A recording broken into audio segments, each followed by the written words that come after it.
Permitir que um avião pouse e decole de um navio é algo que faz você repensar a capacidade do ser humano. Graças ao convite da OTAN, pude vivenciar em primeira mão a visita ao United States Ship George Bush, pousando e decolando a bordo de um C-2. Para quem não sabe, é em porta-aviões.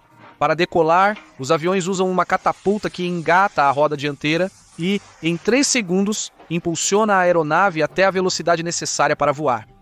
E para pousar, existem alguns cabos no convés que permitem ao avião que vai pousar se engatar neles e assim frear. Hoje vamos falar sobre esses 2 sistemas e vou finalmente revelar ao público quantas forças G são suportadas em ambos os casos.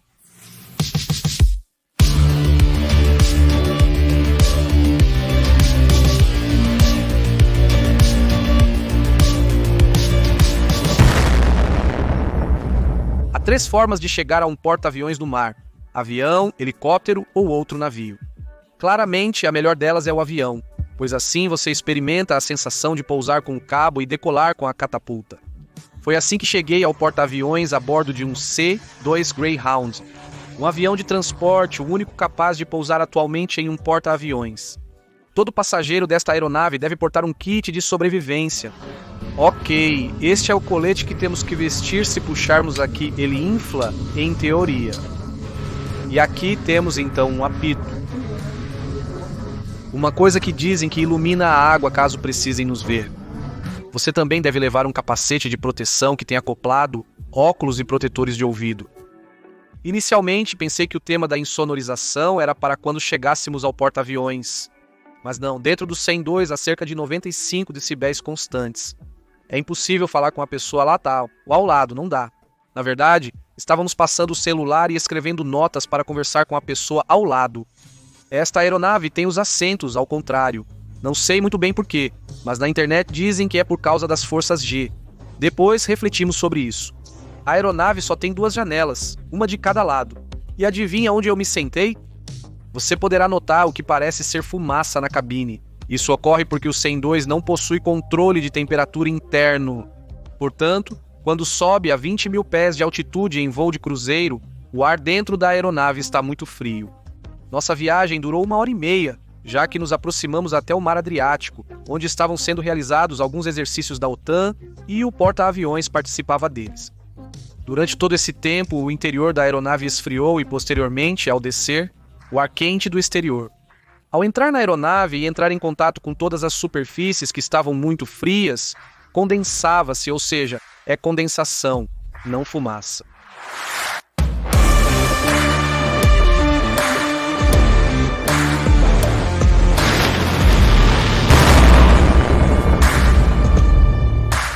Os porta-aviões anteriormente costumavam ter 4 cabos, mas atualmente os mais modernos têm apenas 3.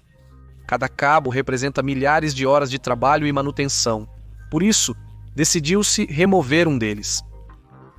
O sistema que permite ao avião engatar o cabo é simplesmente uma aba, que pelo ângulo que se forma, engata o cabo. Para isso, são erguidos com fios de aço no convés. Assim, eles são mantidos a alguns centímetros do chão para que o avião possa pegá-los com facilidade. Esses fios de aço são projetados para que um avião nem os perceba ao pisar neles. Mas é vital que o avião tenha o ângulo correto para que o gancho possa pegar o cabo.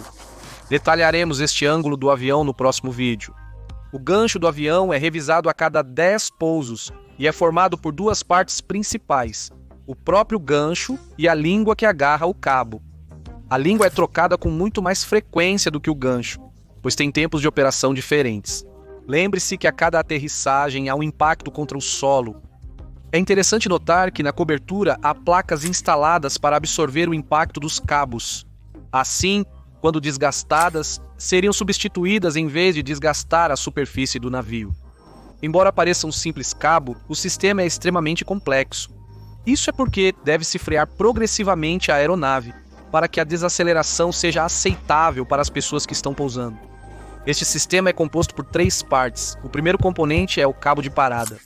Este é o cabo que todos vemos ao qual os aviões se engancham. Tem uma espessura de aproximadamente 3 centímetros de diâmetro e são feitos de aço. Esses cabos devem ser trocados a cada 125 pousos, portanto o sistema deve ser alterado com muita rapidez. É possível trocar um cabo completamente em menos de 3 minutos. Depois temos os cabos de compra, que não sei como seria traduzido. Bem, eles são muito semelhantes aos cabos de parada e, na verdade, se conectam a eles, mas na realidade são muito mais longos e conectam o cabo ao motor de parada. Quando um avião pousa em um porta-aviões, o que acontece é que parte dos cabos de compra é desenrolada, e dessa forma a aeronave é freada. Observe neste vídeo como o engate do cabo de parada e o cabo de compra estão aqui, mas quando o avião se engata, o cabo de compra se desenrola. E esta parte, que no início está ao lado do bocal branco, de repente nem se vê de tão longe que está, porque o cabo de compra se desenrolou muito, e a outra extremidade do cabo de compra leva ao motor de parada. Esta é a parte que freia o avião. Temos um pistão cheio de fluido hidráulico em ambas as extremidades, está conectado ao cabo de compra, de tal forma que quando um avião se engancha e gera uma força esticando, começa a desenrolar o cabo, e isso supõe um movimento do pistão. Começa a deslocar o fluido hidráulico para outro pistão, que tem uma pressão de 40 atmosferas e, portanto, gera uma força tremenda contra o pistão, parando assim o movimento da aeronave.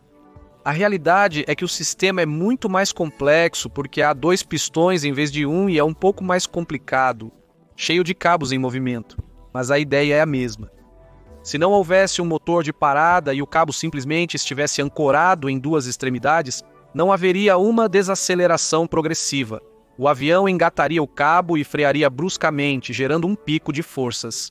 G inaceitável para a tolerância humana. Deixo aqui o vídeo de como eu vivi o pouso. Lembre-se que neste avião você vai de costas, portanto, ao frear, se em um carro você vai para frente, aqui eu me chocaria com o...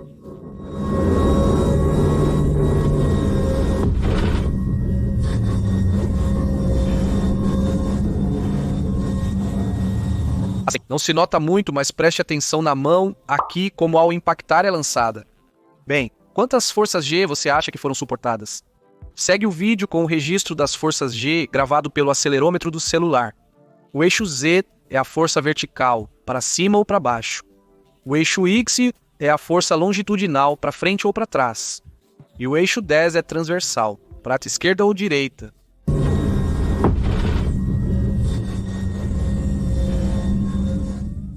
Vamos analisar isso por um momento. A primeira coisa que chama a atenção é que o pico das forças G está no eixo Z, ou seja, para baixo. Isso é porque o avião mantém uma velocidade descendente para baixo, mas quando as rodas tocam a pista, o avião para de descer instantaneamente, causando um pico de forças G. Simultaneamente, observa-se como a força de frenagem, isto é, o eixo, aumenta no instante do impacto. Porque quando o avião toca a pista, também freia um pouco por fricção. E depois vemos como progressivamente aumenta essa força de frenagem, até que depois vai diminuindo e baixa praticamente até zero. Isso é porque, como mencionamos, o cabo gera uma desaceleração progressiva, e o avião está freando desde o momento em que toca a pista até que para. Podemos observar que a desaceleração, a força de frenagem, atinge um valor de 1,5 Gs. Fiz uma enquete no meu Instagram sobre quantos Gs vocês achavam que seriam atingidos no pouso. Apenas 10% acertaram o intervalo correto. No final do vídeo, refletiremos sobre os Gs. Perguntei aos pilotos do C2 quantos Gs esse avião aguenta. Quantos de Gs vocês podem suportar? Depende de como vamos abordar isso. Talvez 2 a 3. E então, mas nosso pouso às vezes pode chegar a 6 pés. Você está dizendo que este avião não suporta mais de 3G em uma curva? Mas quando toca a pista, se o impacto for muito brusco, pode haver um pico de até 6G. Meu pouso de 3G foi aparentemente suave. Perguntei isso a ele porque fizemos uma curva muito selvagem, mas veremos no próximo vídeo.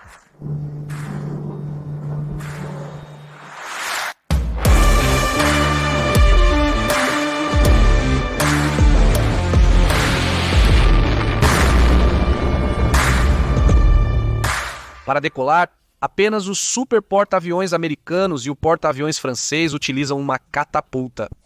Rússia, Índia e China utilizam um sistema com uma rampa na qual se aplica a máxima potência antes do avião se mover e decola apenas com o empuxo do motor. Mas eles são muito limitados pelo peso com o qual podem decolar, pois decolam muito mais devagar do que com uma catapulta. Mas então, por que eles não usam uma catapulta também? Porque o sistema é tremendamente complexo. Vamos ver isso. Atualmente, existem dois tipos de catapultas, as de vapor, que são as mais utilizadas, e as eletromagnéticas. É composto por um dente saliente na parte superior do convés do navio, que é o que vai engatar o trem de pouso para impulsionar o avião. Por baixo, este dente está enganchado a dois pistões, que são os que gerarão a força. Os pistões estão conectados a um tanque cheio de vapor sob pressão. Este vapor vem diretamente do reator nuclear. Mas, assim como expliquei no vídeo anterior, este vapor não teve contato direto com a própria reação, mas o vapor é gerado ao refrigerar um circuito fechado de água, que sim provém da reação. Assim, esse vapor não é radioativo. Quando a catapulta é ativada para lançar um avião, esse vapor do tanque pressurizado é liberado a toda velocidade para os pistões, que de repente sentem uma força tremenda e se movem a toda velocidade. Ao moverem-se os pistões, também se moverá o dente, e isso é o que finalmente empurra o avião. E posteriormente, para frear os pistões, utiliza-se água. Na parte final da catapulta, há um buraco cheio de água e os pistões têm na parte da frente uma saliência que se incrusta nesse buraco com água que os freia em apenas 3 metros. Mas ainda resta uma parte importantíssima da catapulta, esta daqui. Provavelmente quase ninguém saiba o que faz esse gancho, pois é o que mantém o avião parado em sua posição e o deixa sair quando o lançamento é ativado. Olha, quando o dente agarra a roda, gera uma força para a frente que, somada aos motores, já em máxima potência, o avião deveria estar se movendo para a frente. Mas a única coisa que o mantém parado é esse gancho. E então, quando toda a força da catapulta é ativada, o avião é liberado. Antigamente era utilizado um gancho semelhante a este, mas que foi projetado para se romper sob certa força, para que a soma da força dos motores mais a catapulta, literalmente, o rompessem e dessa forma o avião seria liberado. O sistema antigo funcionava, mas exigia a troca do gancho a cada lançamento, sendo pouco prático. Por isso, o sistema atual foi inventado. A ideia é basicamente a mesma, mas o avião não é liberado como resultado de uma ruptura, mas funciona pela lei, que é a que comanda sobre deformações elásticas. O que vou contar agora ocorre em milésimos de segundo e tudo começa. Uma vez com a potência máxima dos motores, a catapulta do avião é ativada subitamente. Dentro da parte colorida da barra, há uma série de anéis. Um deles, este amarelo, está fixo.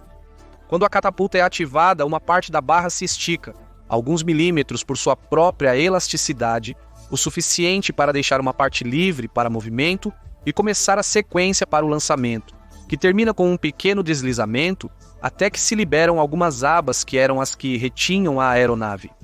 Diferentes aeronaves requerem diferentes barras de decolagem, pois o empuxo necessário para decolar varia de acordo com o peso da aeronave, já que é essa força para frente que começa a sequência de lançamento.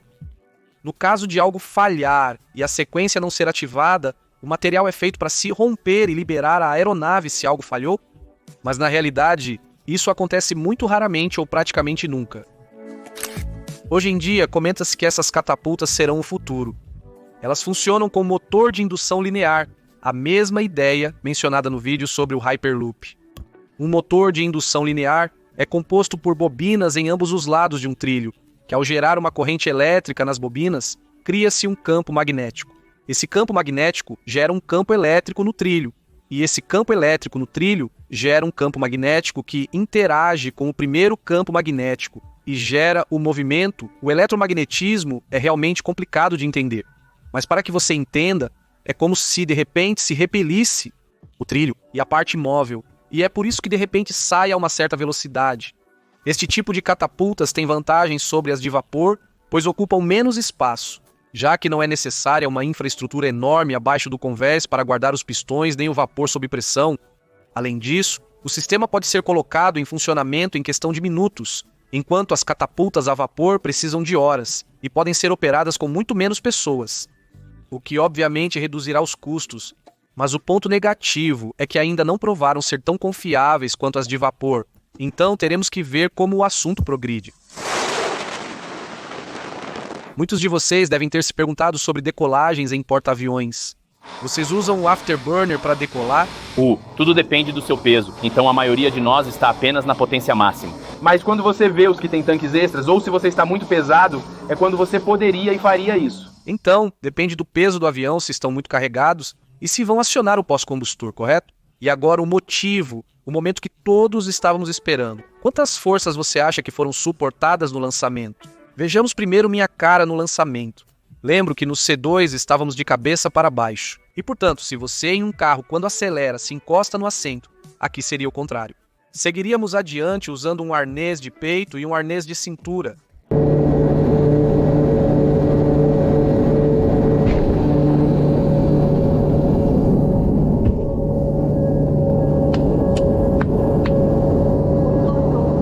Aqui deixo para você com as forças. GS.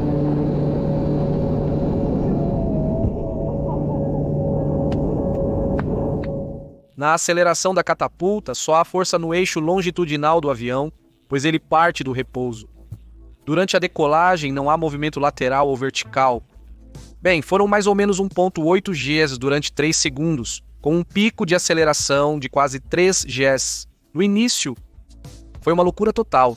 Veja como os óculos se soltam do rosto.